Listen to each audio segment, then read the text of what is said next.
Everyone, thank you very much for coming along to this verbal reasoning parent workshop.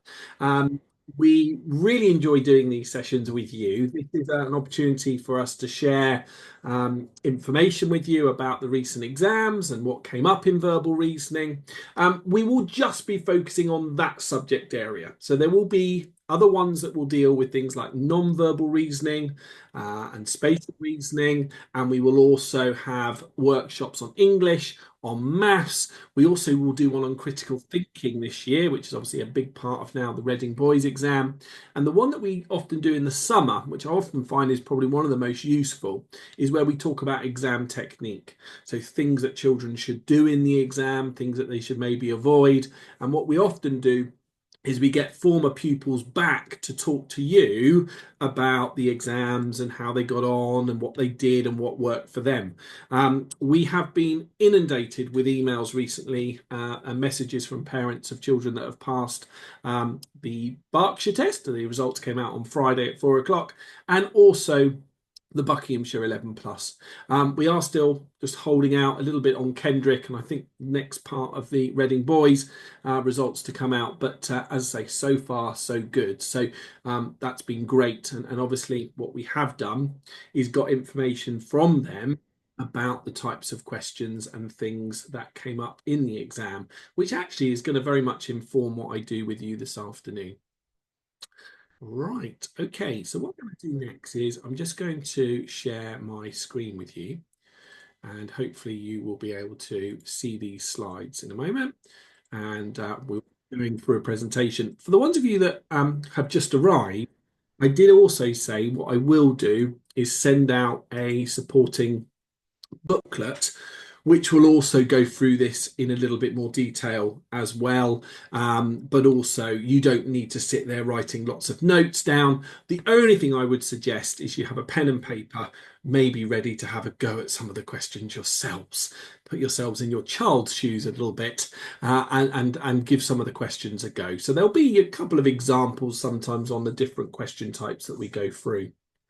The first thing I'm going to start talking to you about, though, is actually the grammar schools themselves a little bit, because sometimes I always assume people know which grammar schools I'm talking about, but it's easier if we just put it a little bit more into the local authorities. So I'm just going to get this on a full screen. Hopefully you can see this better. So, the grammar schools in Buckinghamshire, there are 13 grammar schools in Bucks. In terms of that as a local authority, it has one of the most densely populated amounts of grammar schools. I think Kent is the only other one that probably exceeds that number. But by having more grammar schools, I know it's a very large county, but obviously it does give more places for children to get a grammar school place. When we talk about the Berkshire grammar schools, there's only 6 of them. So you've got Kendrick School at Reading Boys, or Reading School. Both of those obviously are situated in Reading. And then you have 4 grammar schools in Slough. Now, Slough is a consortium, so your child would only sit one exam that would count for Langley, Pershore, St Bernard's and Upton Court. So I think it's important to realise that catchment area can also play a big part in these schools. In Slough, there are 2 that have a catchment, that is Langley and Hershaw. St Bernard's and Upton Court don't have a catchment. So it's about getting that standardisation, and it is a ranking system for the Slough Consortium. So you take your top standardisation, then you rank down, and then there would be a cut-off. So if we take the pass mark as 111, sometimes you might get, say, 115, and that's where they cut off because they filled their places. So it's important to realise just because a child passes the 11 plus doesn't necessarily always mean they will get offered their first choice of grammar school. With the Bucks test, then the standardisation that you need to get is 121. But then also a lot of those schools, I think pretty much all of those, are also catchment area driven. So it's important to look on their website, see if you fit into that postcode, and you can have a look. Likewise with Kendrick and Reading, they are also catchment area driven, and that is something that changes a lot. So I don't want to say give out postcodes and things like that now, because it really is worth having a look on the different websites, on the school websites, and having a look at what those catchment areas are. Can I just be really clear that preparation classes do cover Slough Consortium as well as Bucks? Yes, they do. Now, that's a really good question, because it sort of leads me into what I was going to talk to you about next, which of course is exam boards. Now, the exam boards are the people that write the 11 plus, and for Buckinghamshire and Kendrick and the Slough Consortium, it is currently GL assessment.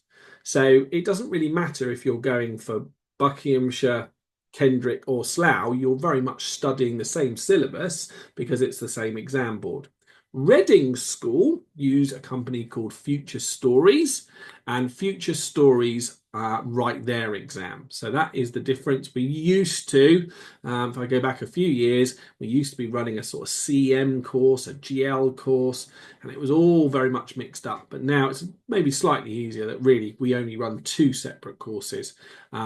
At Reading, though, we do have what's called a combined class, where that is children going for, say, Reading School and Slough Consortium. So they're ending up sort of covering two separate syllabuses. So back to really what we're going to be focusing on today. So we're going to be having a look at the verbal reasoning question types that are used in GL. Granada Learning, if you want their lengthy name, and Reading Boys. So we're going to be looking at the types of questions that they set, and I suppose really giving you hints and tips around how best to build up their knowledge around these question types. Obviously, our course and all the materials that we use with the children will very much support verbal reasoning, but the more you do at home, the more you're able to develop things like their vocabulary and their word knowledge, the better. And we'll suggest some activities and things as well that you can possibly do at home to enhance that vocabulary.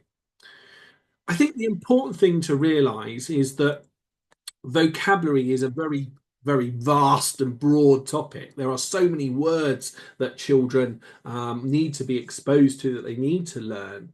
And this isn't something that you can build overnight. Vocabulary is not something that you can sort of turn off and turn on. It's something that has to be gradually built up over time.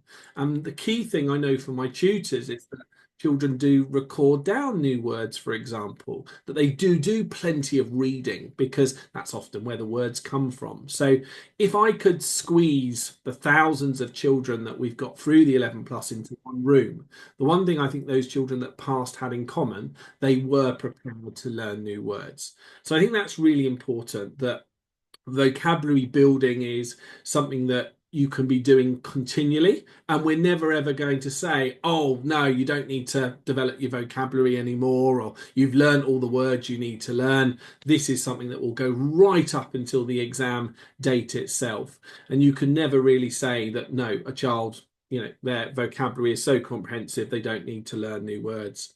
Can I just ask, sorry, there are some children, I presume it's children, writing and scribbling on the screen. Can I ask you not to do that? And I do hope that we're not, is it Shamila there? Not to do that, just because, as I say, we are recording this session and we'd much rather there wasn't scribbles and jottings all over the screen. So if you are in, unfortunately it comes up with your name when you do write on the screen. So if I could ask you to delete the jottings, that would be much appreciated. I don't want to have to sort of remove you from the call because you're drawing on the screen. That's brilliant. Thank you very much. Okay, so what do I ask of you today? Please do have a go at some of the questions, and feel free to try out any techniques or anything that we talk about. We often start these workshops with are a couple of commonly asked questions, because I think it's really important to think about with verbal reasoning, things like what percentage of the exam does it actually fill, and just a bit more information around that. So GL assessment for the subject weighting in Buckinghamshire, and I must admit this graph is very applicable to Kendrick and the Slough Consortium. Then verbal reasoning and English comprehension and SPAG, they are 50% of the exam. So in the first paper, they will have English, comprehension and SPAG, and a verbal reasoning section. Now, what I will be able to do today is also give you a little bit more information about the length of time that those sections were and how many questions they had to do as well.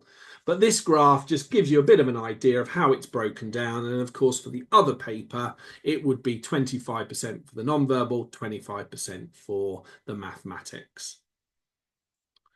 So just a couple of commonly asked questions that we often get asked, particularly at the beginning of our new academic year. But how can we improve my child's vocabulary? Now, there is no one set answer for this, but I do believe that reading is a core part of that. So making sure that children are reading engaging books, they're reading books that give them a bit of a challenge as well, because otherwise, if they know all the words in the books, maybe those books are slightly too easy. But also having conversations around words as well, having those everyday situations where you've got that opportunity to talk about, what a word means, and also to try and put it into context as well. I know the tutors get very enthusiastic about word building, and hopefully this is quite infectious in the centres that, children want to also learn new words as well. If you can sort of be, enthusiastic about learning new words, then I'm sure your child will be. The other thing we get asked is what suitable games can be used to improve vocabulary? Well, sometimes with word games, it doesn't have to be something whereby you have to go out and buy Scrabble or Bananagrams or Boggle or anything like that. Sometimes you can just use simple paper and pencil games. Now, I think towards the end of this workshop, I'll suggest some of the things that you could do that, again, are very simple, and it can be, as simple as you both writing the same word down on a piece of paper and trying to think of as many words that mean the same as possible and see who wins. And I think if you can make it a little bit of a competition, that can be good fun too. We also know, though, by playing games, the direct impact on word building that actually has. And I think that comes from the fun side of things. If children are enjoying what they're doing, they tend to learn more. Hence why I think our Menti quizzes on a Friday are perfect, because they're quite competitive. Children enjoy coming along and having a go at answering questions. And I think certainly then it's more likely that that word meaning is going to stick and remain in their minds. And there's certainly been research done that children have to hear a word or a complex word at least 12 times for it to remain something that remains permanent within their mind. So again, repetition is really key. Will children be allowed a dictionary in the exam? No, they won't. No, they can't use a dictionary in the exam, of course, and they can't take things like their word and meaning book in. So it's really important that children do, though, use a dictionary outside of the classroom, and I think encouraging them to look up words. I know probably dictionaries now are not necessarily the thing that a child would do first. Look up a word, they might go onto Google or quickly type it into the internet, and that's fine. However children want to do it. Where shall we record new words? Now, this has remained very similar for a number of years. And for the parents that are in the call that have been with Teach It Right for a number of years or had many children go through us, they will know that we are very much about trying to record down unfamiliar vocabulary. So the word and meaning book, which your child will have in their pack, is something we want them using regularly, but only putting in there words that they are unfamiliar with. There's no point them putting words in there that they already know. It's more about putting words in there which are unfamiliar, that they come across, whether that be in their books that they're using for Teach It Right, but also within their own reading books or school books that they're using. It doesn't really matter where that word vocabulary comes from.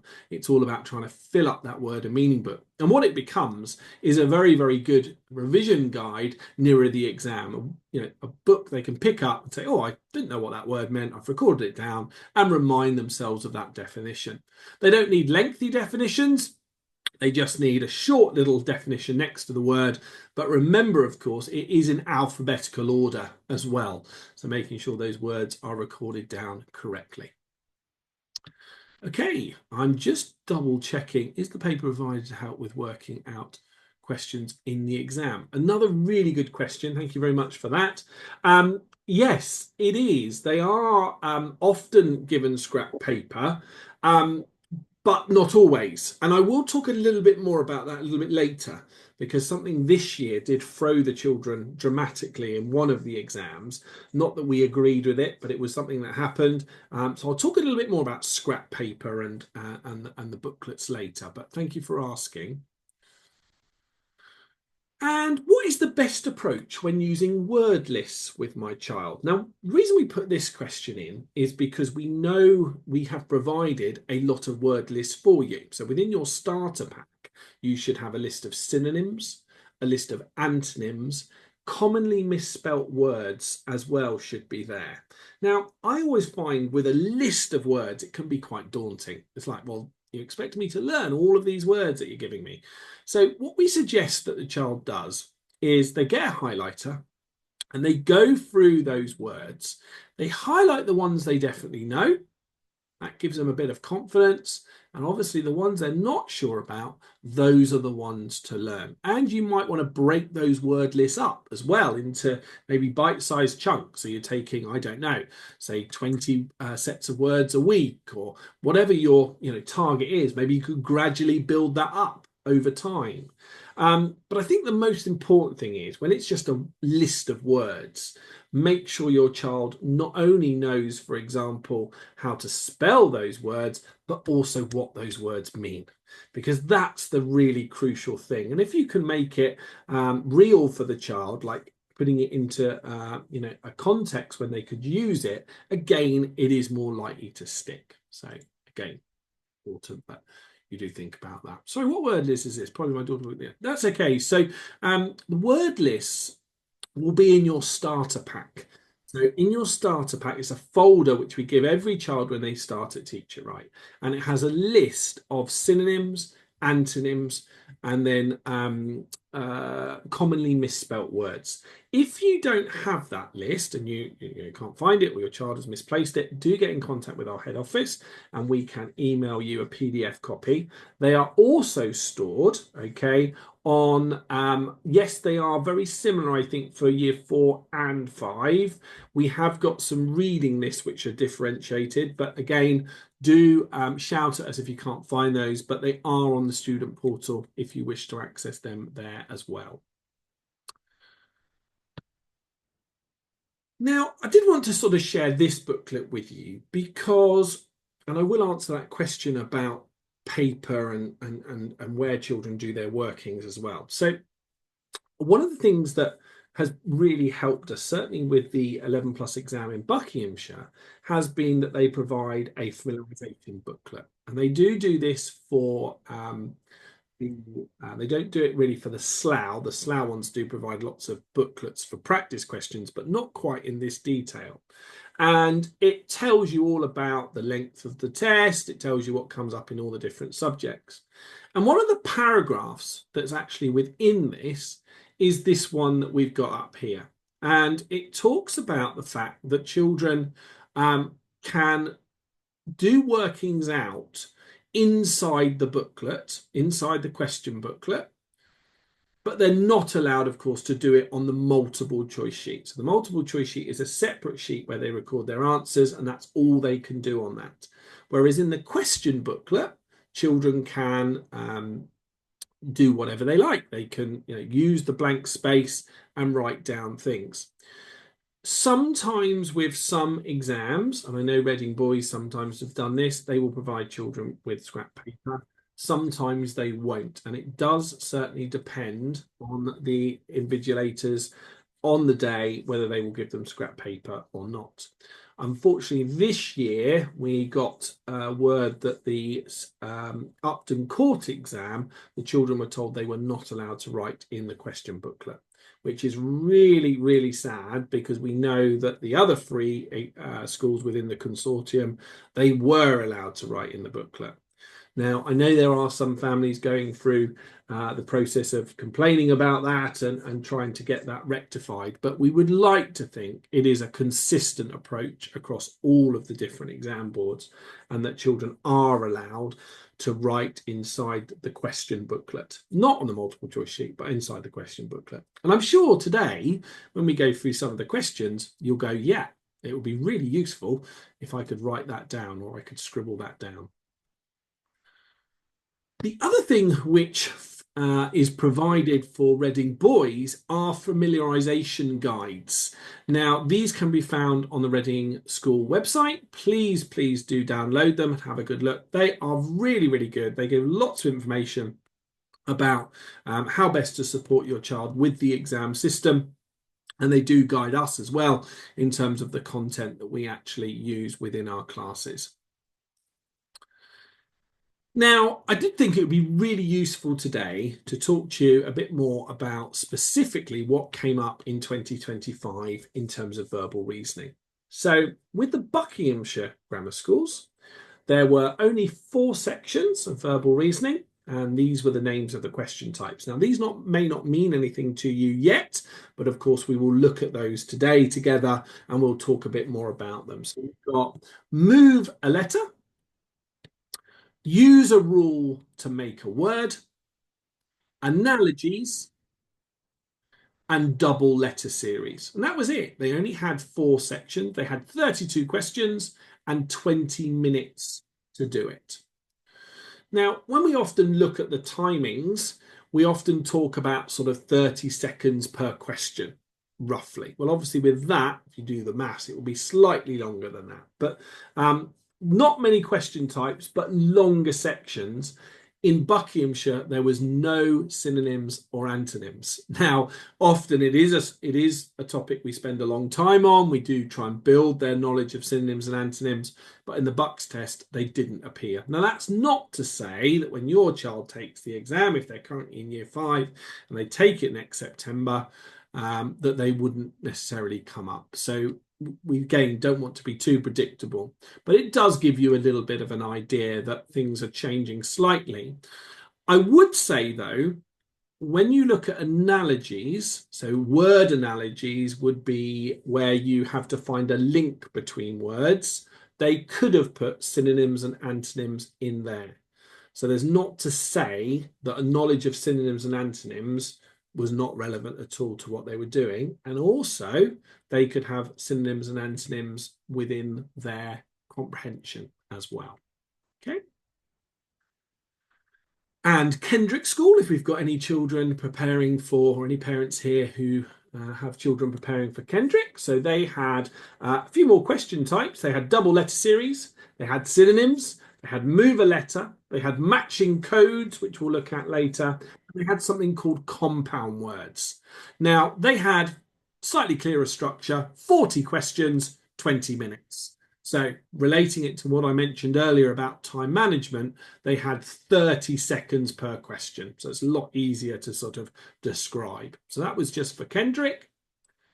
And the Slough Consortium, they also had no synonyms or antonyms, but they did have odd to out, use a rule to make a word. They had logic questions, double letter series, hidden word, matching codes, and then code to word or word to code. And they had 40 questions, 20 minutes. So the 20 minutes is roughly what we're kind of seeing in terms of the timing for the verbal reasoning, and the range is sort of 32 to 40 questions. Okay, so when we look at verbal reasoning, 30 seconds, certainly when you're just choosing words, is fine. When you're doing things like code questions, those can take longer. So I suppose what you're trying to do is find that balance, that equilibrium between working out the word ones relatively quickly, so you've got enough time to work out the codey questions. And for the Reading School, they do have things like synonyms and odd ones out, and they also have a fairly unique question type, which is called missing letter questions. And this is where they're given a sentence and they have to work out the letters that go into the gap. So it's all about using the sentence to put the word into context. It'd be quite hard if you didn't have the sentence, but also being a good speller as well. Now, we were very lucky this year because certainly for a lot of our parents that we spoke to at Reading after the exam, they did say to us that our mock exams were very, very similar to what style and how the exam was set. So that gave us a real big peace of mind, really, that actually what we were setting in the mock exams was hugely relevant to what they actually do in the real exams as well. Okay, I'm just going to double check because we've got some wonderful questions coming through, which is great. How about VR for Reading Boys? What percentage? Yeah, okay. So they have 4 separate papers, okay? And in terms of verbal reasoning, then they appear within a lot of them. But of course, what you've got is critical thinking as well. You've also got something called creative response, which is basically creative writing. And then they have 2 papers where they will incorporate verbal reasoning question types. However, they don't call it verbal reasoning, they call it English vocabulary. And that would be things like this with the missing letters. We don't know exactly the number of questions that they set, unfortunately. Children are often sworn to secrecy in regards to giving much away. But what we were able to gain was a bit more understanding on the types of questions that were there. Right, what I thought we would do now is actually go through some example questions and talk about the sort of approaches that children make.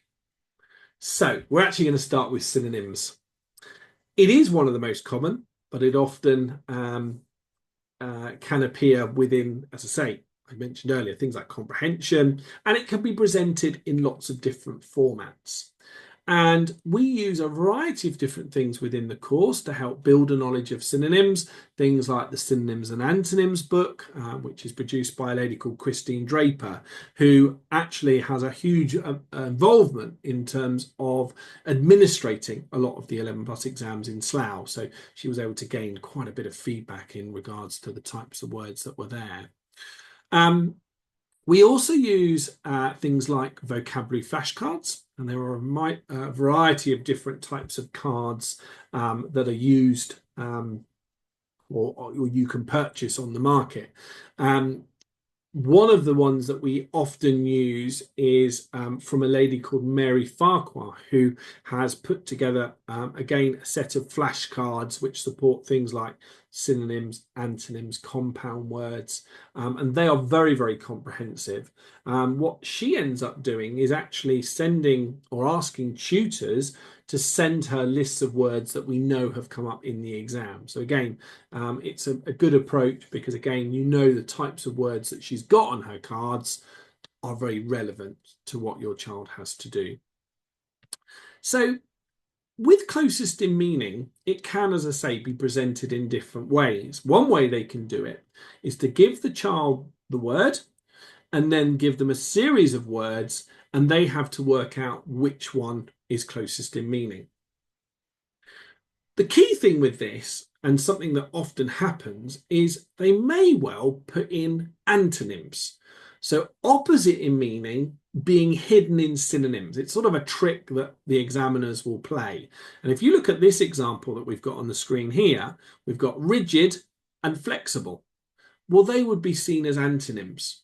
So what the child can do is actually rule out that as an answer option just to limit their choices, and then working through the rest of them until they come across a word which they know, oh yes, I could use that in the same sentence.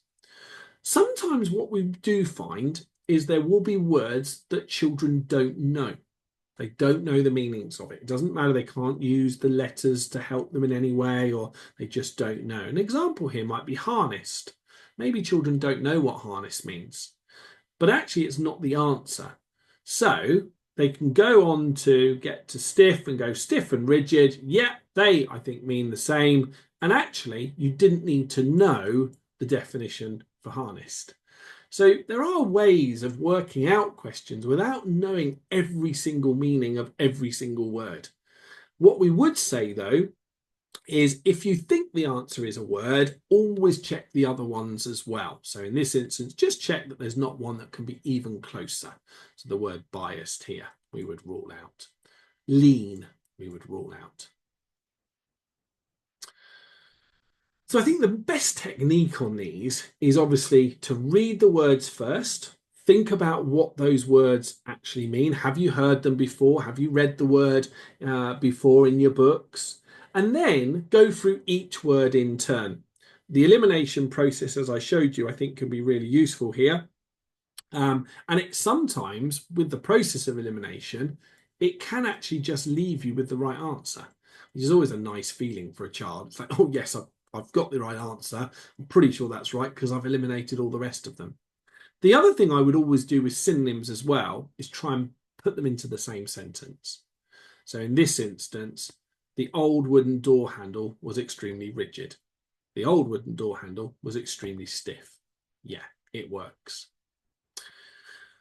One of the websites which has been around for a number of years now is something called FreeRice. And it is a website that we recommend to children to use at home. It's really good fun. The idea is that once they get a question right, it donates, I think it's 100 grains of rice, and you sort of see your bowl gradually building up. It's a World Food Development Programme. It is something they do. So when the children answer the questions, they're doing a little bit for helping out with donating rice as well. So I think it's just a nice novel way of building their vocabulary. And you can find that at www.freerice.com. What I will do, I'm just going to add that into the chat for everyone. And then there's a link there for you to use. And it's just really, really good fun. Yeah, the flashcards are from, sorry, I'm just reading a couple of the questions previously. The flashcards were Mary Farquhar's. Those are the ones that we would certainly suggest. What I will try and do is actually find a link for her cards, and I'll put that into the chat as well, so you've got those.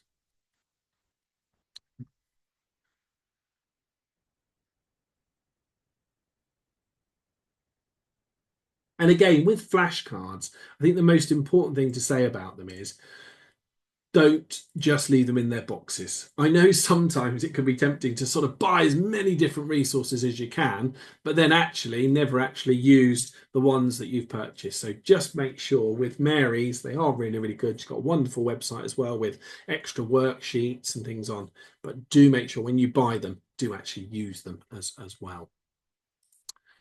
Okay, we're just going to have a brief look then at antonyms. So very similar, I guess, to closest in meaning, that the antonyms questions may well hide closest in meaning. So children just have to be, again, aware of what they're doing. Sometimes I would, in the question stem, maybe underline the word opposite, so you remind yourself, or even put OPP down the side, just to remind yourself that you're doing opposites.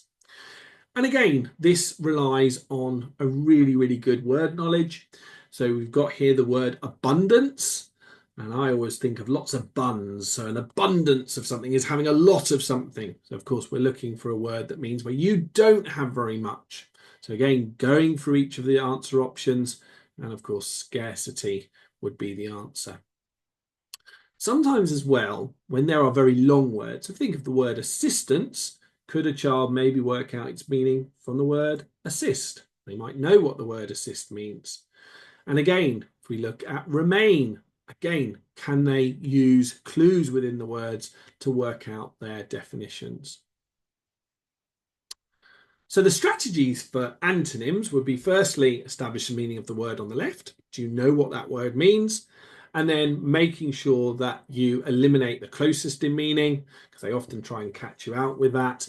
And decide which word is an antonym to the word on the left, double checking each of them as you go through. Another example here, so we've got serene, as in very, very calm. Agitated would be the opposite. What I did want to show you as well is how these might well appear in a GL assessment exam on the multiple choice sheet. So this would be how they would be laying out something like opposite in meaning. So the children would have 3 words on the left, 3 words on the right, and they need to find 1 word from each group. Now, the way the child can do it is actually what we call a transfer technique. So they would go morning, late. Well, I don't think they're opposites. Morning shop, no. Morning dark, no. Early, late. Ah, early and late. Yeah, that sounds like it's opposite.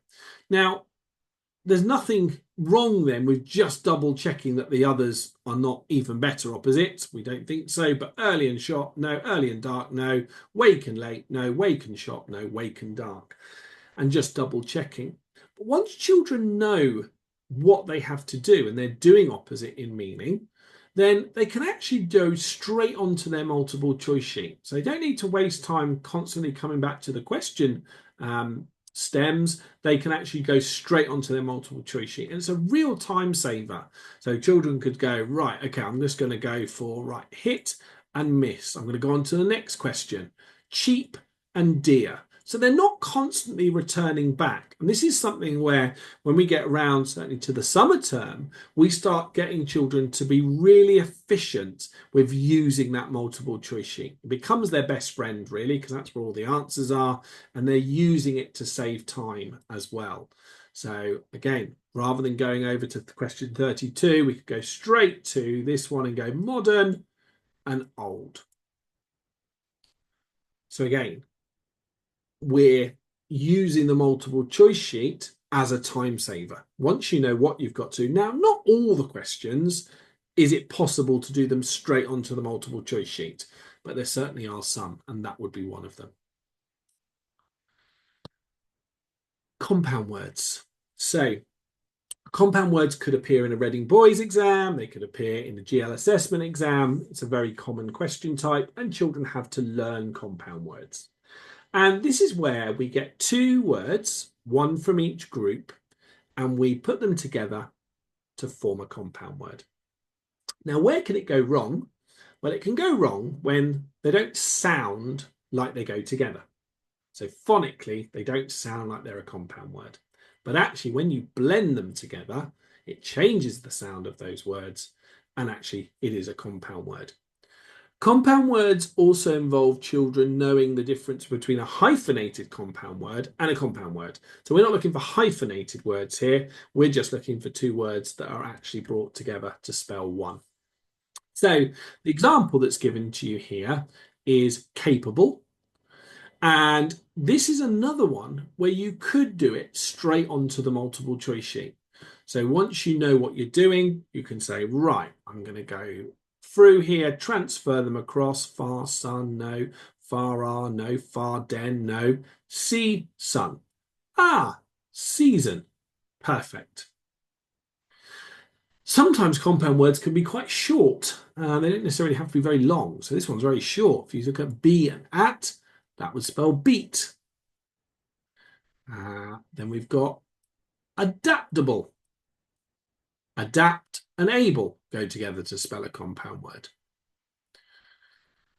With compound words as well, what we tend to find, there are lots of games that you can play with compound words. And a very simple one is where you get lots of little bits of paper, sort of A7 size. So you could have, lots of little bits of paper like this that you've cut up, be similar size. And then on each one, you write a word and then another word on the other bit of paper that's a compound word. And then you shuffle them all up and then you deal out those cards and you play some form of matching game. Or you could spread all the words out on a table and then turn them over. If you've got a compound word, you keep it, and therefore you get a point. And it's very simple, but it's also quite good fun as well. So compound words is something you can certainly easily turn into a game. Now, just to see how good your compound word knowledge is, I've got some words here on the left-hand side, and I've got some words on the right, and they go together to form a compound word. And I wondered whether, just in your own time, really, if you could just type the word that you think goes with another word in the chat, and we'll see if we can pair them up. So if you could just type it in the chat, then I'll be able to see if it goes together, and I'll pull them together. And if they go up into my boxes, I know that you're right. So we've got some have come through already. Oh my, wow. Excellent. So we've got viaduct. Now, I think I might need to come. Yeah, sorry, I've got to come out of that bit. Right. Okay, so let's go. So we've got viaduct. Well done. Excellent. Great spot. Let's see what else we've got. Inform. Well done. What else have we got? Underground. Well done. I'm going to move my. Yeah, excellent. What else have we got? Permit. Yeah, well done. Brilliant. Well done, Priya. We've got parrot. Yeah, car and rot. You wouldn't think that that's a compound word, but it is. Well done. And we've got feather. Yeah, that one often gets people because if you think of feet and her, it doesn't sound like they go together, does it? Handshake. Very good. Excellent. What else have we got? I think you've got most of them. Toothpaste. Someone found that one. Well done.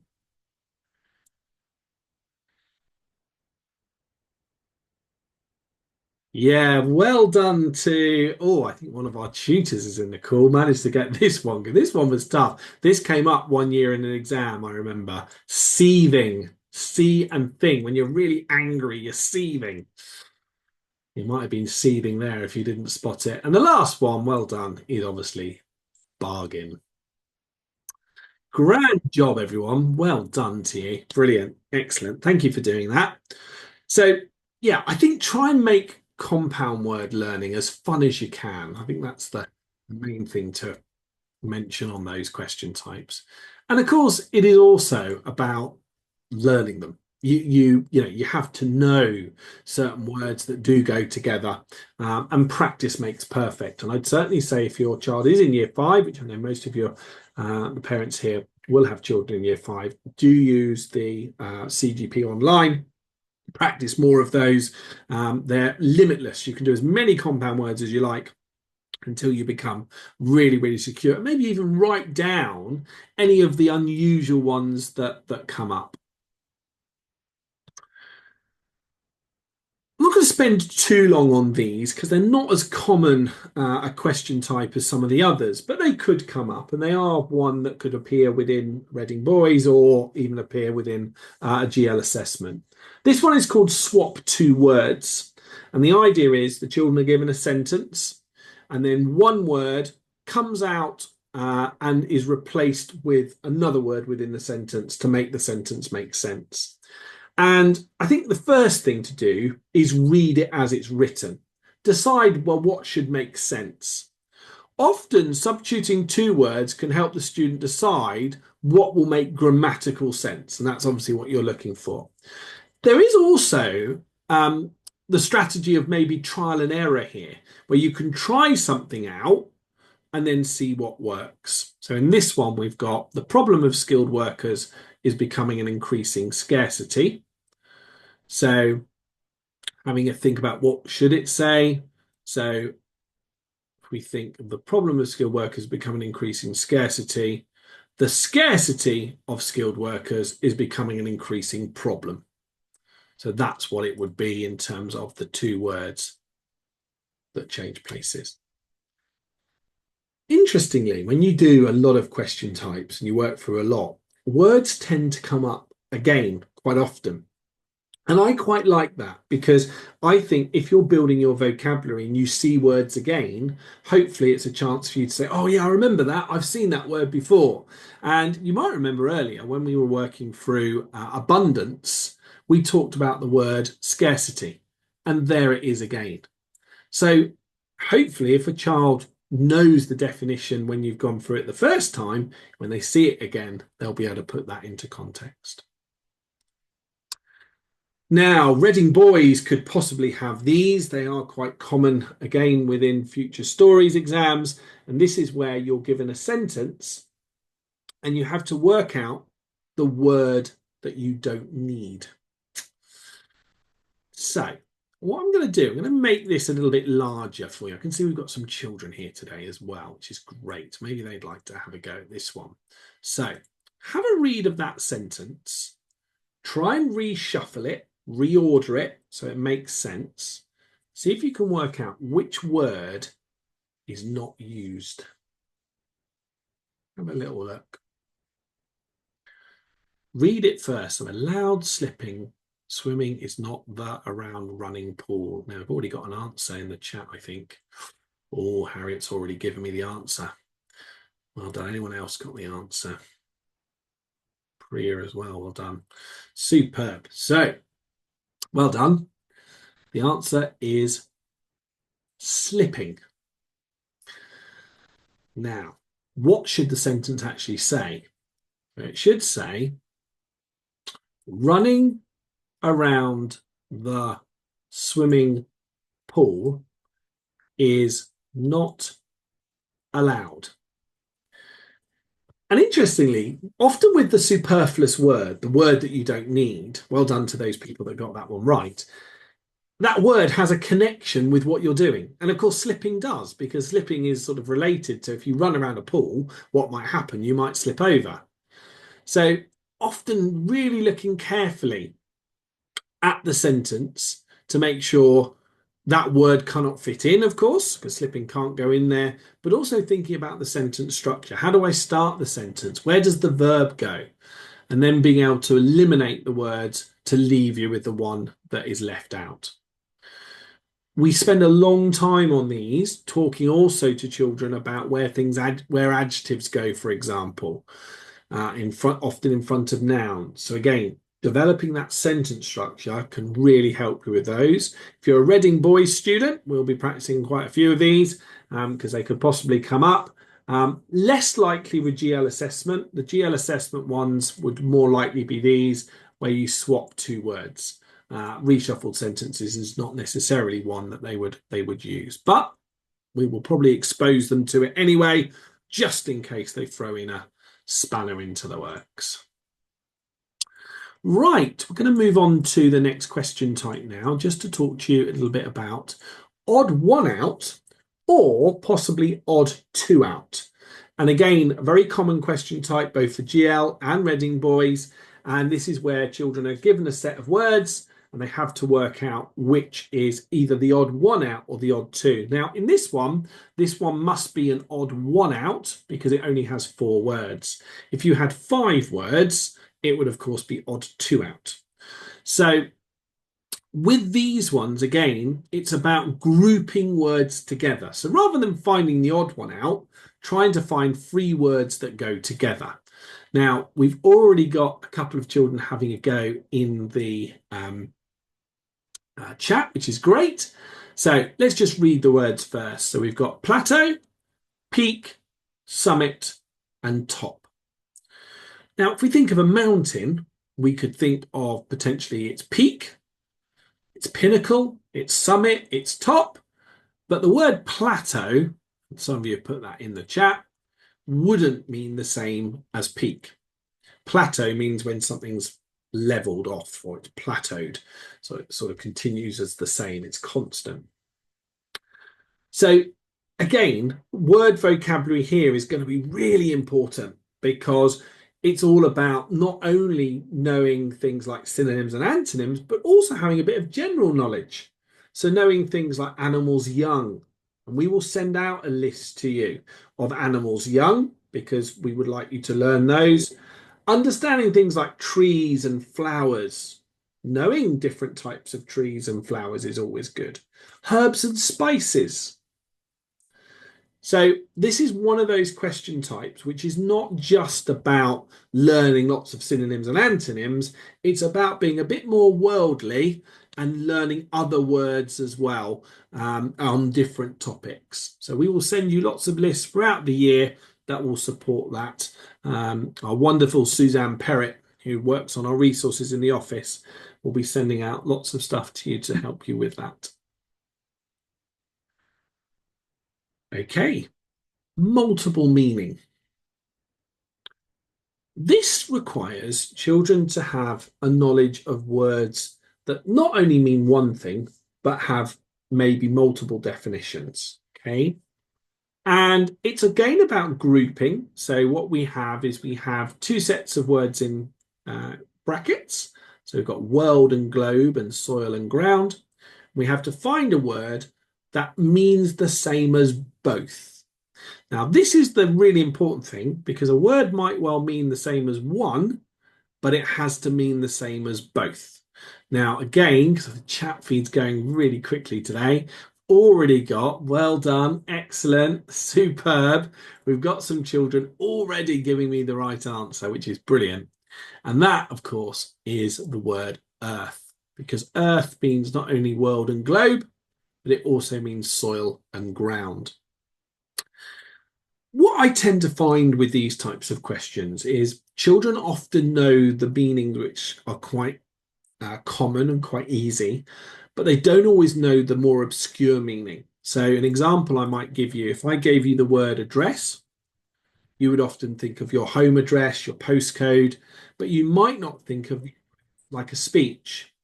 So one of the things I would always recommend, and I know the tutors at Teacher Right often talk about this with their children, learn as many words as you can, but the words that have a double meaning or even triple or quadruple meaning, make sure you know the obscure, you know the unusual ones. So again, if I give you another example of a word, if I gave you the word badger, we often think of badger as in the black and white animal, but what about to nag or to pester? If you badger somebody, again, thinking about the other definition. So when you're recording these words down in your word and meaning book, make sure you put the more unusual meaning maybe than some of the other words that you come across. You can also use obviously a process of elimination here. So you could say, well, ball, no, don't think that goes with it. Dirt could go maybe with soil or ground. Plant, no, not really associated. I suppose plants could grow in the soil, but it doesn't mean the same. Universe, perhaps you could put that as part of the world or globe, but it certainly doesn't mean soil or ground. So again, making sure that word fits into both sets of brackets is really, really important. Okay, there's just a bit more explanation. As I say, we will send out a booklet to you, which will have all of these strategies and techniques in there.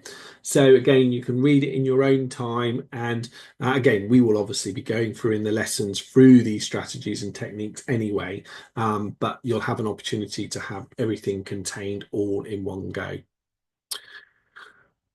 I focused quite a bit on a number of the word related questions so far, but I thought we would just take a little bit of a sidetrack to have a look at one of the questions that came up this year in the Slough test, which is called Find the Rule to Make the Word. Now, I'll just read you what it says here. So in these questions, the three words in the second group should go together in the same way as the three in the first group. Find the word that is missing in the second group and mark it on the answer sheet. Now, this particular example, and unfortunately this is always the case with example questions, they tend to be a lot easier than what the children actually have to do. But just to show you how this kind of works. So we've got the word man and tip, and those two words have been used to make the word mat. Okay, so what they've done is they've taken the M and the A from man, and they've taken the T from tip. Now, one of the ways that we get the children to do these, and particularly when they're more complicated than these, is to actually number the position of the letters. So what you would do is just say 1, 2, 3, 4. You've got to write quite small. 5 and 6. So those are the positions of those letters. You've got 1, 2, 3, 4, 5, 6. And the M is 1, the A is 2, and the T is 4. So the code that I need on this side is going to be 1, 2, and 4. Now, you can imagine how this would work if, of course, you had multiple letters or the same letters on both sides, and you do that until you obviously get a word that you need to make.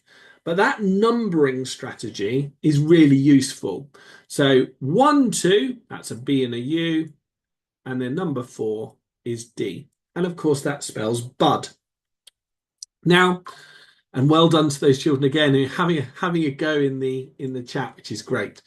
So that number system works really well when you have, as I say, the same letters appearing on both sides in both words, and you then use the number code to obviously then work out which word you can accurately spell.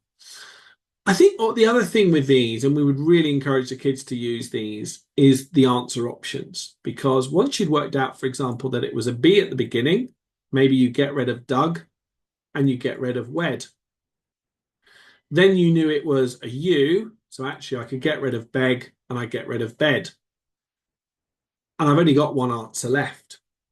So again, that use of the multiple choice sheet is really important. The amount of children that forget that the multiple choice sheet is there to help them and guide them. So we constantly remind them to use that to help them. Really, really important. Now, we often get asked in these workshops, where do we go to find more examples of these? Well, you've got lots of places you can go. You've got the CGP 11 Plus online, where there will be more. We will obviously set these as homework as well. So, but there's no reason why they can't do more. That the CGP online is limitless. There's as many of these questions as you want. The other place as well, which again, I'll put a link into the chat for, is on the GL assessment website. There are what you call familiarization papers. And these familiarization papers are really good. I would say they're probably quite a bit easier maybe than the actual exam, but again, they're very, very useful. So I'm going to put this into the chat. And what you can do is you can download, there's verbal, non-verbal, English and maths. You could download, for example, the verbal reasoning papers there, and you will see this example, because this example is the same one that they use in the actual exams, and the children can practice more of those. All the answers are there, all the multiple choice sheets are there. So if you want to use that, so I've put that in the chat for you, and you're more than welcome to use that. This question type is called use a rule to make a word. And I mentioned it earlier, I believe. I'm just going to double check this. Yeah, so it's this one here. Use a rule to make a word. And as I say, it appeared within the Slough test, and I think it might have been in Bucks as well. Yeah, use a rule to make a word. So it appeared in quite a few of the exams this year. Okay, I don't think there's a lot more to say about those, but again, getting your child to practice them, hopefully using that number system that I recommended there is a really good way of working those out.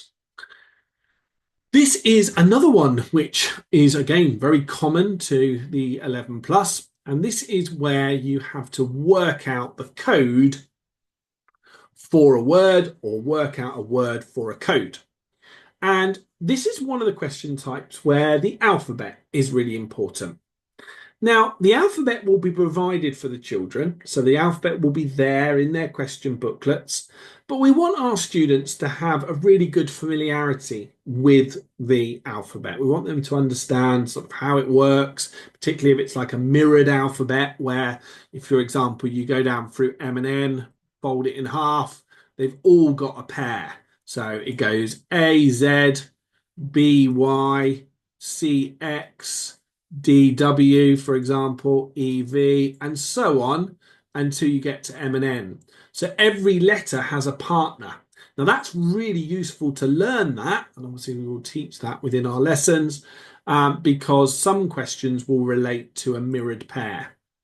Now, the other thing to remember on this, so someone's asking, is this for year 4 or 5? These questions, particularly with the example ones that I'm showing you, they relate to the ones that children would see in the exams. But of course, we are teaching these skills around these question types in both year 4 and 5. The only thing I would say, the year 5 content is obviously slightly harder than what the year 4 children do, because as we go through our course, it gets progressively more difficult because as they get older and more mature, they can cope with harder questions. So I don't think I want to be starting talking about, well, this only relates to year 4 and this only relates to year 5. We teach all the question types within the courses, but of course the level of question does vary depending on the age. So this code question, I'm just going to talk you through this so you're clear about how to work it out. So we know what the answer is, but I'm going to sort of show you how to get there. So if the code for foot is ENNS, what is the code for toe? And the way you need to think about this is we're given a word. So it's really important that we're going to be counting from the word to the code, not from the code to the word. If we were given a code, we would go from code to word. Now, children do sometimes get muddled with this, so it's really important they go the right way. So we can write the word foot above if we want to.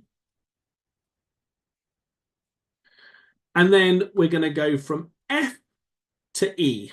Now we go to our alphabet and we realize that F to E is backwards 1.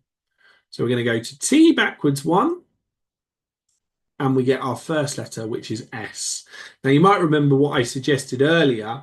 We can always eliminate once we've done the first letter. So let's get rid of C. Can't be that one. Then if we go to the second letter, we're going to go from O to N. That's also backwards 1. And we go to O backwards 1, which of course is N. So N is our second letter. It's not that one, and it's not that one. Now, with the next one, because we're going O to N again on the third letter, we're going backwards 1. So we need to go E backwards 1, and we get D. So the code for toe is SND. Now, where can we see children going wrong on questions like this? Well, firstly, not counting on the alphabet properly, not realizing that you're counting the jumps. Maybe they're counting the letters in between. So getting really familiar with counting on the alphabet is really important. The other thing that can go wrong is where children don't work the right way. Maybe they go code to word rather than word to code, depending on what they're given here. So as I said earlier, if, for example, they were given SND, they would have been counting from the code to the word. So they go the opposite way. Yeah. So we never know whether they'll give them, sometimes they give them a mixture of codes and words. But get your child as familiar as you can, parents, with the alphabet. Get them thinking about, right, when I get to Z, where do I go? Well, of course, you go to A. The alphabet carries on. It's a bit like one continuous loop of letters. But give them a letter and say, right, I'm on G, count forward 3. Where do I get to? So I go to G, right, I go forward 3. 1, 2, 3. But get them not only counting forwards, get them counting backwards. And the more they know the alphabet, the more familiar they are. Okay. Your children often say to us in class, they say, oh, well, I know my alphabet.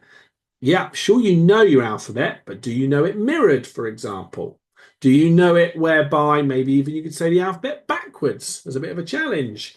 But knowing those letters and knowing how to move between those letters is really, really crucial, because a lot of question types within the 11 plus do involve using the alphabet.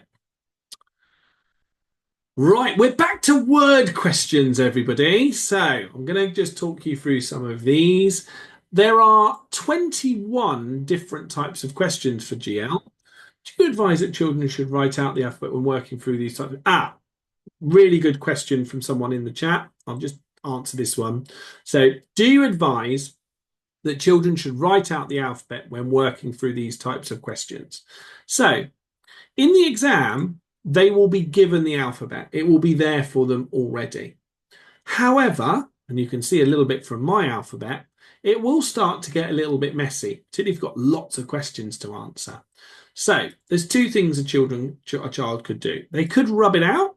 So they've got a clear alphabet to work from, so it's easier for them to see. Or alternatively, if it's got really messy and they've been working above and below the alphabet, they then could write it out. So in a bit of space. Now, what I would certainly suggest if they do that, they've got to be accurate, not missing any letters out, because that could really throw them on the questions, but also making sure that it's all one long straight line. Sometimes when I see children write the alphabet out in a blank on a blank bit of space, they might get to L, then they come down to another line and start writing the rest of it. It does get a little bit complicated when you're counting on the alphabet if you've split the alphabet into half and got one bit underneath another. So I think there's two things there. Use the alphabet that you've got, first of all. If it gets messy, rub it out. Can they write in pen and pencil on exam day? Yeah. So, no, good question. Really good question. In the GL exam, they are only allowed to use a pencil. In the Reading Boys exam, now parents who are going for Reading Boys will be pleased to hear this. There are no code questions like this for Reading Boys. Okay. They can, Reading Boys only use pens. So the fact that in a GL assessment you're only allowed to use a pencil enables you, of course, to rub it out. But you can't use both pen and pencil. No, you can only use pencil. Thanks, Harriet. Really good questions. Right. Okay, let's go back to some word questions, and I'm just going to talk you through some of these. This one is called hidden three-letter word, and it is one that could appear for Reading Boys and for GL assessment. And this is where children are given a sentence, and then from the letters that are in bold, they've removed a three-letter word. So let me just talk you through this example, and then I'll give you some sort of useful strategies to work it out. I'm just making it a little bit larger for everyone to see. So this is the sentence. The cat scratched him with his something. Now, again, putting it into context, so you've got a sentence to help you. So what would the cat scratch you with? Well, he's likely to scratch you with his claws. Now, this question type, not only does it test word knowledge, but it also tests spelling as well. So the cat scratched him with his something. We first of all would write down the word that we think it is. So we could use our blank bit of paper here. So we're going to write down the word claws. And we were given a C and an S. So we would cross them out. And then we're left with a three-letter word. And that's the answer. So the answer is law. And you would then record law down, as it shows you here, on the multiple choice sheet. Now, the key thing to these questions is that if you cannot work out the word, you have got the multiple choice answers that you could slot into those letters. And children are quite good at that. They can kind of go, well, if I put those letters in, can I make a word? That's another good way of doing it. Now, what I've got here for you to have a go at, and I know we've got some really keen students here this afternoon, which is also lovely. I wonder whether you'd like to have a go at those four questions. So you've got to work out the missing three-letter word. You've got your answer options there to help you. And then I'll give you a few minutes and then we'll go through the answers together. Parents, of course, you are welcome to have a go yourselves as well.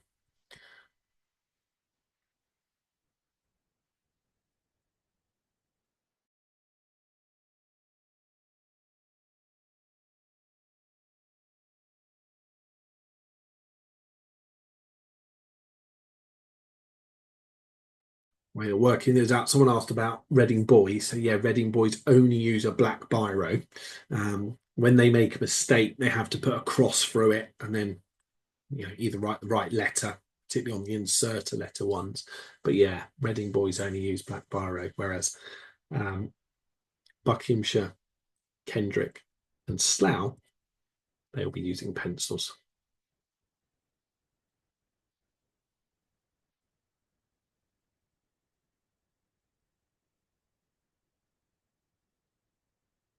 Yeah, excellent. So we've got some people giving their answers again. in the chat, which is lovely. Well done. So again, if you can't do them or you can't work them out, do use the multiple choice answers. I've got a snapshot there as well, of course, of the what the multiple choice sheet would look like. And that's where, of course, we'll record down all the answers in a moment. Um,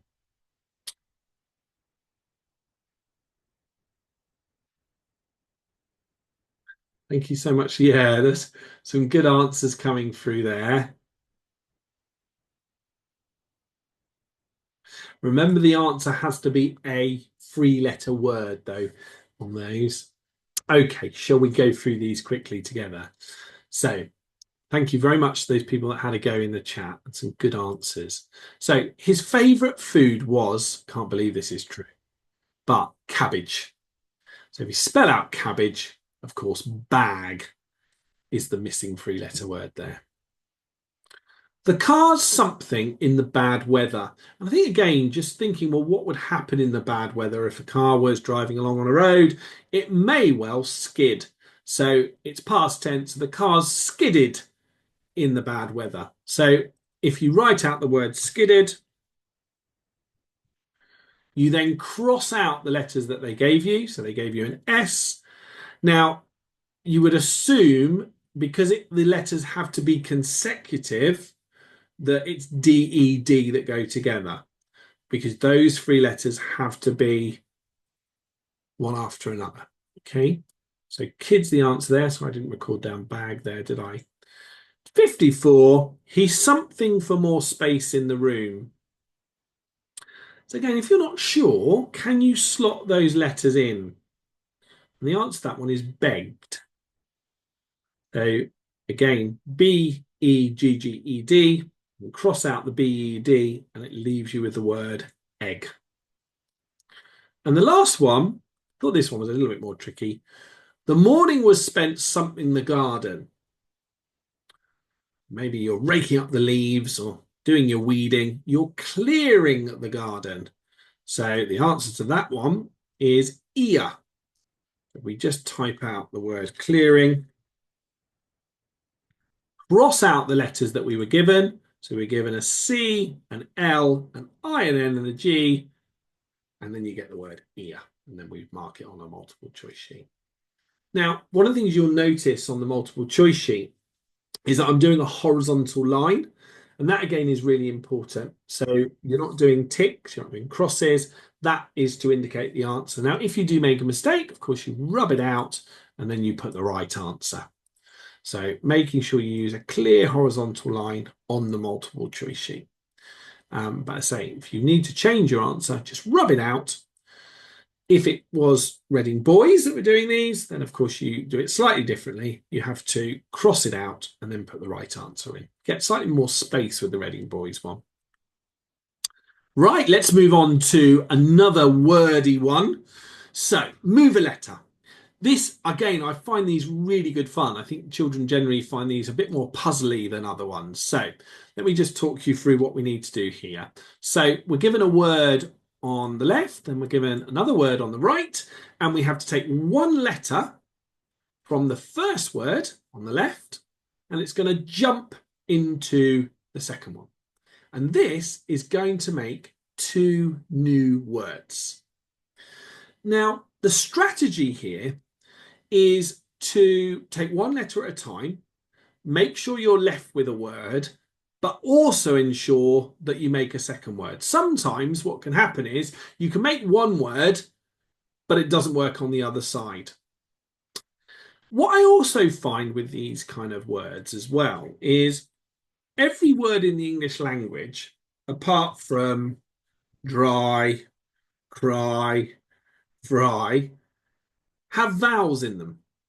Now, I know with the Y, it can sometimes act like a vowel, but if you are given two vowels together, so here we've got the O and the U, it is very likely to be one of those vowels. Not every time, but it often is, because if I'm left with one vowel, at least I know that word could be correct. So it's not the P, it's not the O, but when you take the U out, you're left with the word pond. And where could it go in there? Now, it could go anywhere. It could go at the beginning, it could go at the end. In this example, it, of course, goes in the middle for hour. Now, I always find with these kind of questions, it's all very well saying that children have to learn lots of long words, but actually in the 11 plus, it's about learning lots of little words as well. I remember one year, and this was an example that was given to one of my tutors, the word earn came up, and the child didn't know what an earn was. So again, learning those unusual, quirky words is just as important as those long words. So maybe even creating a little list within your word and meaning book where you're learning little words. Do you know what those little 3-letter words or 4-letter words mean? This also is really important that when you're doing these move a letter questions, you do ensure you can spell 2 words, not just one, because they will do it a lot of times where you could remove a letter from here, but it won't work in the second one. Now, again, just for a little bit of fun, I've got a couple for you to have a go at again. So, again, because I know we've got parents from Reading Boys, we've got parents from GL Assessment and maybe both. This one is not used in Reading Boys. It's not a recognised question type. This is very specific to GL Assessment. Now, guys, give those ones a go.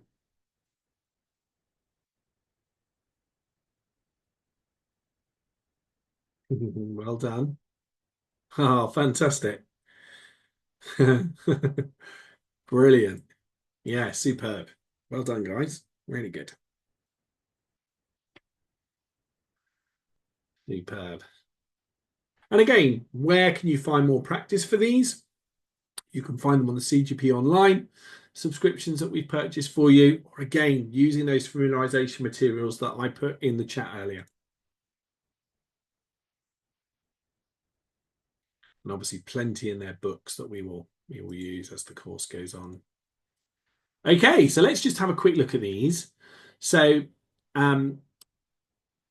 again, where we've got these vowels here, we're not going to be taking them out because we know that words like MTAL, they're not words. So again, it really guides you. So if we take the T out, we can put that at the end for thought. So it will leave meal and thought. This one here, if we take the R out, it will leave line and brother. And then if we go for the last one, we've got biased and pant. And if we take the I out, we've got based and paint. So it would be B. Again, well done. You managed to get all those right. And again, just to show you here, of course, we've got the multiple choice sheet, and the way they lay it out is they have, it's usually always a 5-letter word. One of the things that's quite interesting, actually, if the word is not 5 letters, so if you look at biased here, there's an E in it, but E does not appear within the multiple choice sheet. So you know that it's not the E.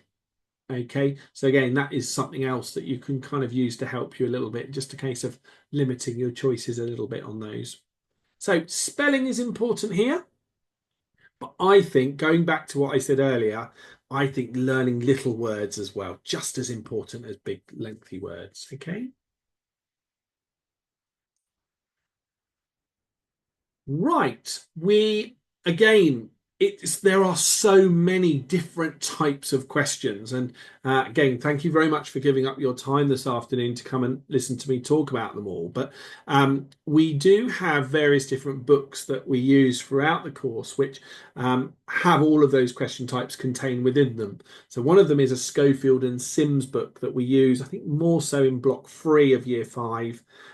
Which again is brilliant, very comprehensive, covers all the different question types. And that again is really important to us, that as we go through the course, we make sure the children have an opportunity to practice all the different types, because the exam boards, as they did this year, can really throw in lots of curveballs. You know, they didn't put any antonyms and synonyms in the Bucks or the Slough test.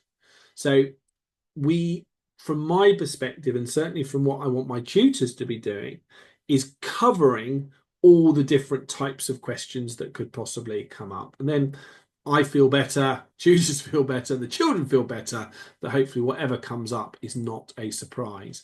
And certainly the feedback we got from parents this year has very much been, no, there was no surprises, nothing we hadn't covered at Teach It Right before. And that again is sort of credit to the tutors in terms of getting through everything in the allotted time. So these are another wordy question. Quite good fun, these ones. And thank you again to those people having a go in the chat. It's all about letters filling a gap to finish one word, start another, finish one word, start another, and ensuring it works on all four. So what can happen sometimes is you may well make some words. So even looking at that first one, I could make worm and men with M, but it doesn't work on FINM. That's not a word. It actually works on mice as well. So it's quite a good example, that first one, where you could maybe make 3 words, but you don't necessarily make 4. The answer to that first one, again, just to go through it with you, is D, because it makes word, den, bind, and dice. So again, don't be fooled. You can imagine how a child could go with M, because they think, oh, yeah, it works on most of them, but doesn't check that it works on all 4. Well done on number 9. Again, just having a look at the chat. Lots of people putting in their answers there. And of course, it will be the P, the loop, peak, weep, and pull. And as with many things we've talked about this afternoon, words can appear again, and peak is there. You might remember when we were doing odd ones out, we had peak, summit, and top. And I do love the fact, again, that these words reappear. So children have got to be, oh, yeah, I remember that. I've come across that word before. Now, the last one's quite interesting because we often have to pause at times when we're doing questions with children and working through things in class, because it's a really good sort of teaching opportunity. So if we take 10 as the example here, whereby the answer is actually K, and we've got rook, kick, oak, and kind. But the word I'd be concentrating on here is actually rook, because I wonder how many of the children would actually know what a rook is. So I'd be talking about rook as a black bird, a bit like a raven or a big crow. And again, maybe even showing a picture or an image. It can be really powerful in the 11 plus to actually use resources whereby you do use pictures. And something called Mrs. Wordsmith, which came out probably about, say, nearly 10 years ago now, and is very applicable to something like the 11 plus, where it actually uses cartoon pictures to illustrate words. And the creator of Mrs. Wordsmith was actually illustrating a film called Madagascar, which some of your children may know. And they illustrated lots of different words, but obviously in a very comical way. And it's brilliant. It's really, really good for developing vocabulary. Children love it because they like the funny pictures. And something, again, which you may well be interested in having a look at as a resource. I must admit, it is quite expensive, but it certainly is something which we know parents have used in the past to support their children with the 11 plus. So I'm just going to go now and find the link for you on that website, because again, some of you may be interested in using it with your child. Just going to put the link in the chat. Sorry, it's quite a big link, but that is a link to Mrs. Wordsmith. And as I say, we know of parents that have used it to support their children with things like synonyms and antonyms. My daughter's actually got the book, which has a word a day.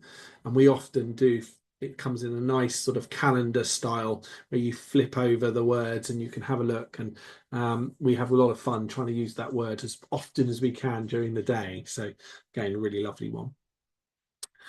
Okay, we will move on now to have a little chat about maths, because strangely, within verbal reasoning, and this certainly applies to GL assessment, but of course can also these kind of questions could also appear within Reading Boys because they have a maths sections to do as well, whereby you have number sequences.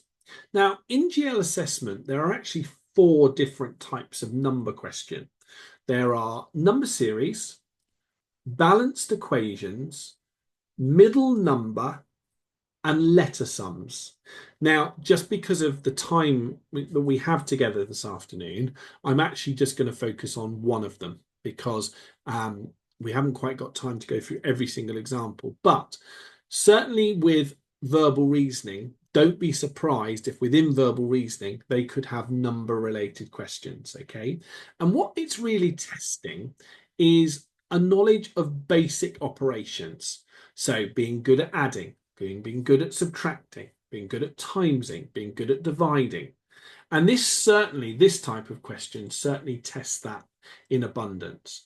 So I just wanted to share with you some examples of some number sequences. And these are 3 that I've taken from the familiarization booklets. And we'll just go through them in turn. So the idea with these would be that children can write the difference between the numbers if they want to, but they also need to recognize different types of number sequence. So whether that be squared numbers or cube numbers or prime numbers. This first one is what we call an alternate pattern. So what happens is 27 misses out the next number, then goes to 28, then goes to 29, then goes to 30. And then you've got to look for the number we need to work out at the next number. And obviously that one, rather than increasing like the ones I've got in purple, they're actually decreasing in size. So it goes 26 to 25, from 25 to 24, from 24, of course, to 23. And that's a very common way of children being given a sequence. They might mix up, for example, you might have it whereby they mix up a times table. So you might have 8, 9, 16, 18, 24, 27, 32, and you've got to work out the next number. So we'd have 8 to 16 to 24 to 32. That's the 8 times table. And then we've got to work out the 9 times table. And of course, we get 36, wouldn't we, in there? So looking out for those different styles of number sequences is really important. The children are allowed on their question booklet then to write the difference between the numbers. And the rule that we would always suggest to them is that they do it for 3 jumps. And the reason we do it for 3 jumps is because on the 3rd jump, you don't necessarily know what the pattern will be. So I'm going to just share with you what I mean by that. Let me just rub out my other jottings just so I've got your focus purely on number 23. So let's have a look at it carefully. So 4 to 8 is adding 4. 8 to 11 is adding 3. Now, the next jump could be adding 2. Maybe we're going adding 4, adding 3, adding 2, adding 1.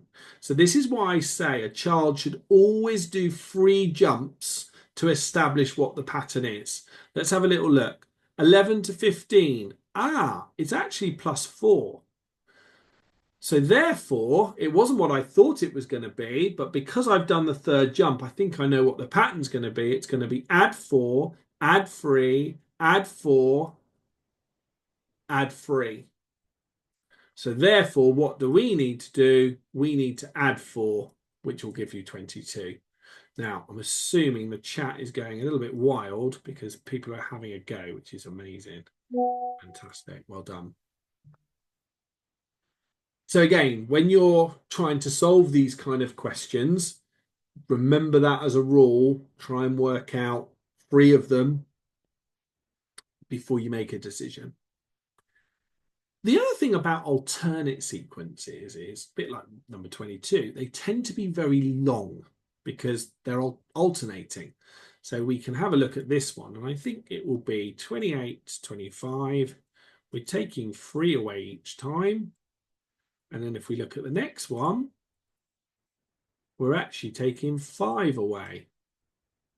So we're going to take 5 away from 17 to give us 12. So we know it's C. Well done to those children in the chat or parents who put down 12. Well done.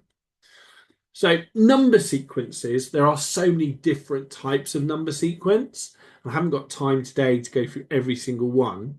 But one of the things I would say, and if I just get a fresh new page here, it is worth learning your prime numbers, because that could be a sequence, cubed or squared. Even triangular numbers could come up. Sorry, triangular.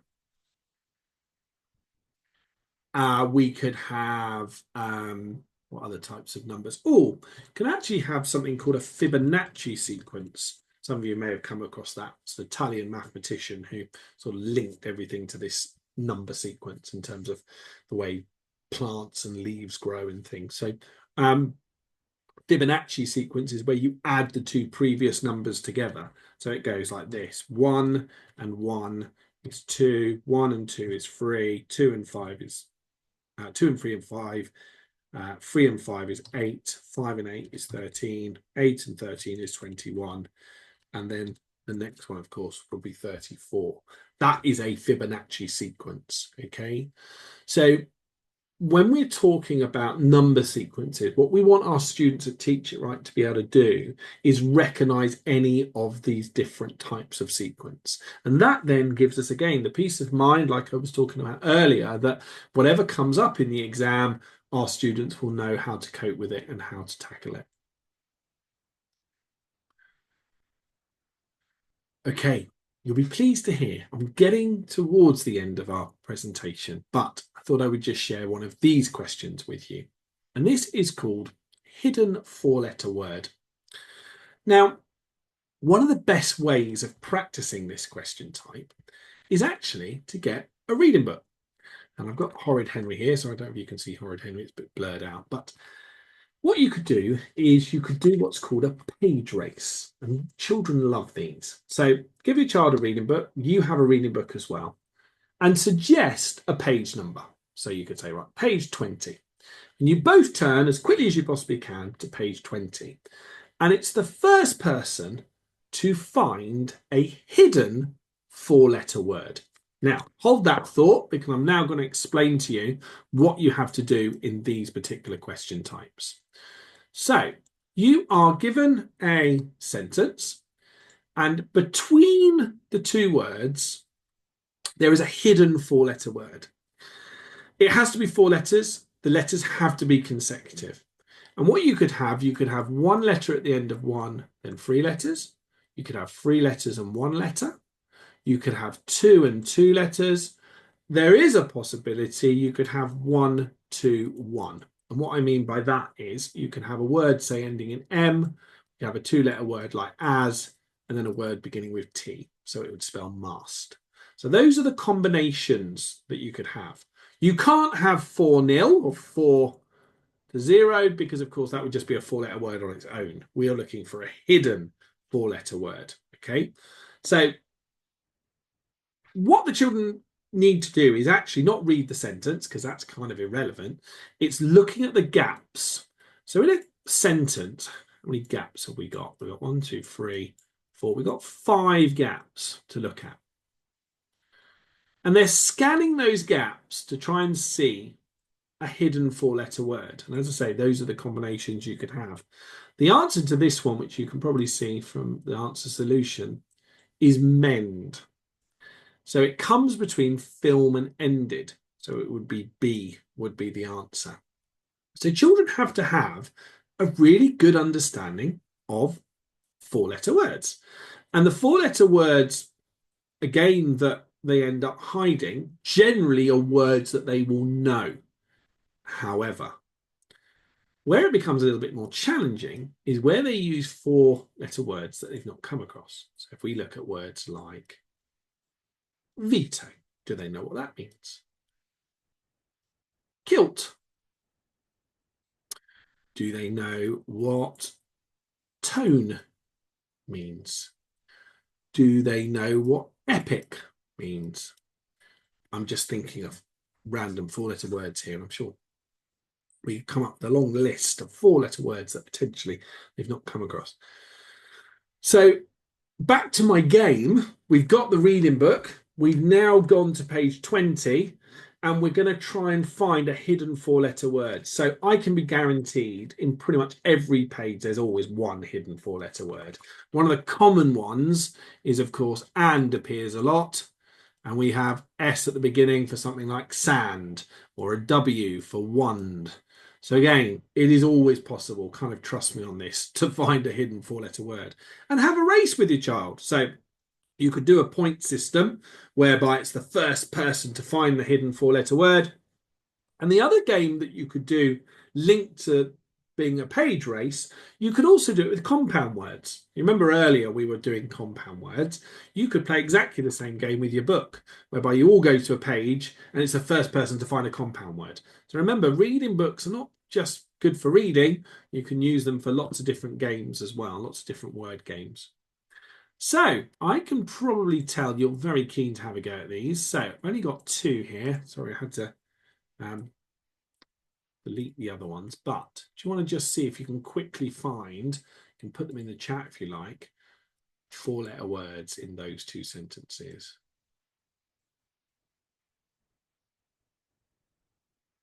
C has done it already. Amazing. Brilliant. Well done. Yeah, superb. Well done, guys. Really good. So we found tail, the C, and you found pool, the B. Now,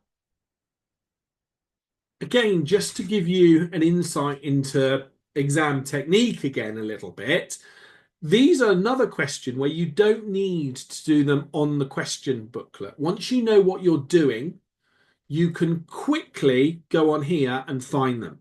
So tail, pool, what have we got on this one? See if I can find it. Swan, there we go.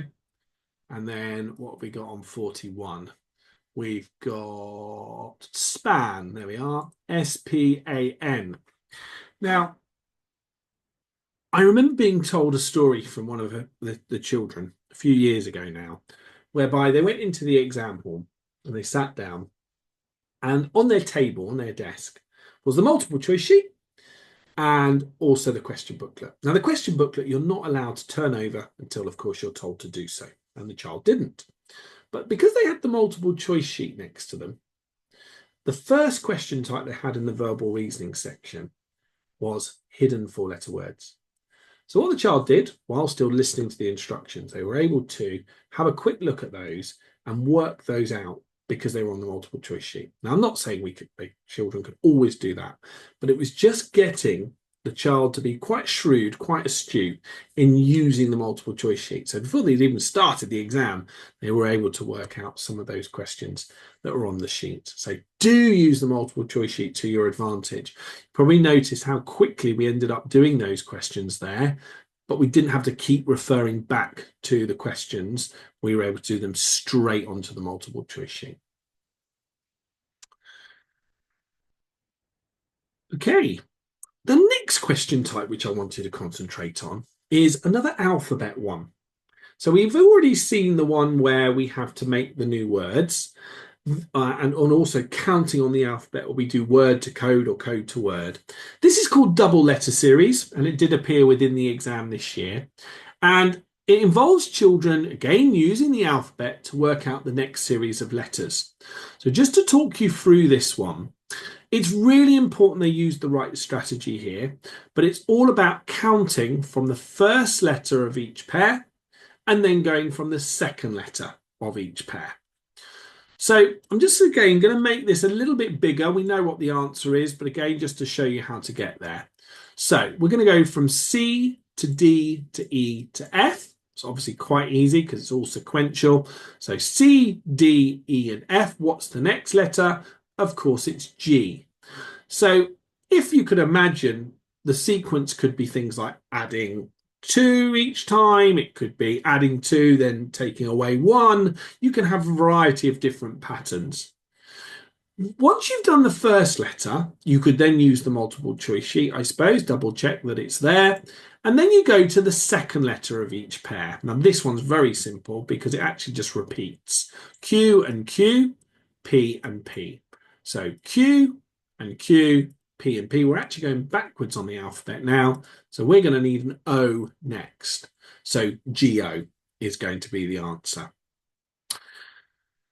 What we tend to find on these, a bit like the ones where we have the word to code or code to word, is children don't count accurately on the alphabet, or they don't recognize what the sequence is. So one of the things they can do is actually write the difference between the letters. And the first one, of course, it was +1. So we could write +1 between the letters like that, so we can clearly see what's going on.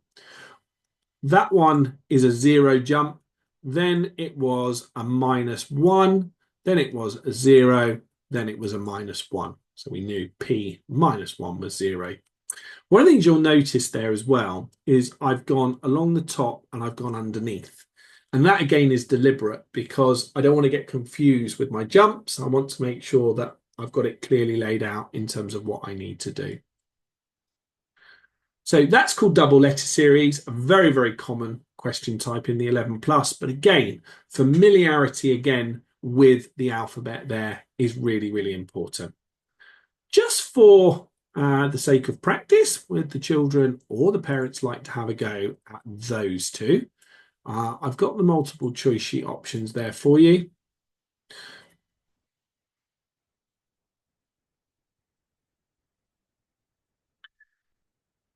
Yeah, someone asking about the Reading boys. So what we will do, we'll provide a booklet that will have a list of all the different types of questions that could possibly appear. We, unfortunately, as much as we want it to be a definitive list, there's nothing to say they couldn't introduce something that which is slightly unfamiliar, but it's more about the skills, remember, that they're trying to test.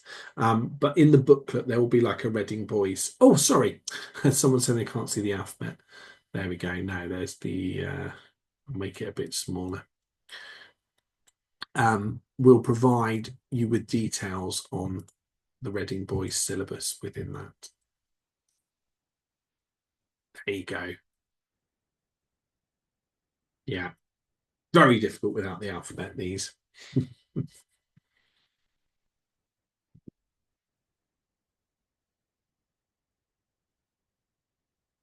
So just try 45 and 46.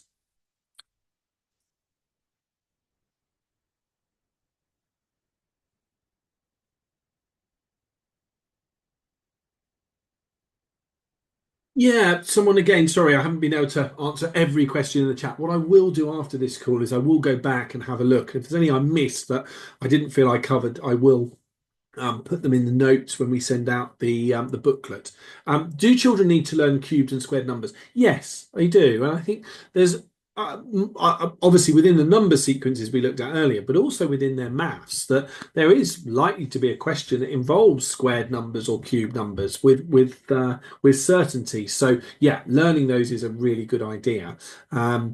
And I think really when you're learning things like your times tables, if you get to 8 times 8 and you're like, right, 8 times 8, 64, right, okay, that's a cube number, but it's also a squared number. And that's just good facts to know. But writing out your cubed, your squared numbers as a number list. So again, children get really familiar with the different types of numbers and where they could actually slot in terms of the type, I think is a really good idea. Right, guys, well done. Lots of answers coming through here. Well done. I know it's getting late. You're doing incredibly well. Right, so I'll go through these with you quickly and you can double check if you've got them right. So we're going to do first letter to first letter. So we're going to go U, V, W, X. So U, V, W, X, they're consecutive. So the first one we need is Y.